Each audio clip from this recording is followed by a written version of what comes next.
UPI ग्राहकों ପାଇଁ ବଡ଼ ଖୁସି ଖବର। ଯଦି ଆପଣ ବି यूपीआई ଅର୍ଥାତ୍ ଫୋନପେ ହେଉ କିମ୍ବା ଗୁଗଲ ପେ ଥ୍ରୁରେ ଟଙ୍କା ଟ୍ରାନ୍ସଫର କରୁଥିବେ ତେବେ ଆପଣଙ୍କ ପାଇଁ ଖୁସି ଖବର, କାହିଁକି ନା यूपीआई ତରଫରୁ ଜାରି ହେଲା ଆଉ କିଛି ନୂଆ ନିୟମ। ଏବେ ଆପଣ ଅଧିକ ଟ୍ରାଞ୍ଜାକ୍ସନ୍ କରିପାରିବେ।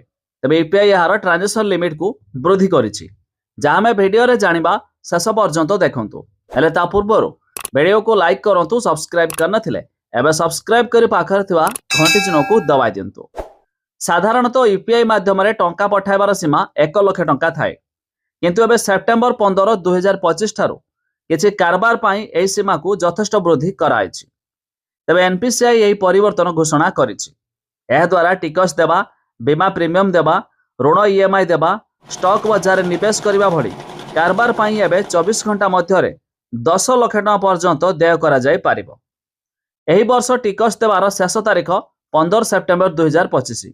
ଏହି କାରଣରୁ ଏନପିସିଆଇ ଟିକସ ସମ୍ବନ୍ଧୀୟ यूपीआई କାରବାର ସୀମା ପ୍ରତି କାରବାର ପାଇଁ 5 ଲକ୍ଷ ଟଙ୍କା, ଏମିତିକି ପ୍ରତି 24 ଘଣ୍ଟା ପାଇଁ 10 ଲକ୍ଷ ଟଙ୍କାକୁ ବୃଦ୍ଧି କରିଛି। ଯେଉଁମାନେ यूपीआई ମାଧ୍ୟମରେ ବଡ଼ ପରିମାଣର ଦେୟ କରିବାକୁ ଚାହୁଁଛନ୍ତି, ଏହା ସେମାନଙ୍କ ପାଇଁ ଲାଭ ହେବ।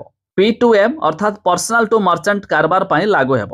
ଅର୍ଥାତ୍ ଯେତେବେଳେ ଆପଣଙ୍କ ଯାଞ୍ଚ ହୋଇଥିବା ବ୍ୟବସାୟୀ, ଯେପରିକି ଏକ ବୀମା company, brokerage pharma, tax portal କିମ୍ବା ବ୍ୟାଙ୍କ ଇତ୍ୟାଦିକୁ ପେମେଣ୍ଟ କରନ୍ତି, ସେହି ସମୟରେ ପର୍ସନ ଟୁ ପର୍ସନ କାରବାର ପାଇଁ ସୀମା ପ୍ରତିଦିନ 1 ଲକ୍ଷ ଟଙ୍କା ରହିବ।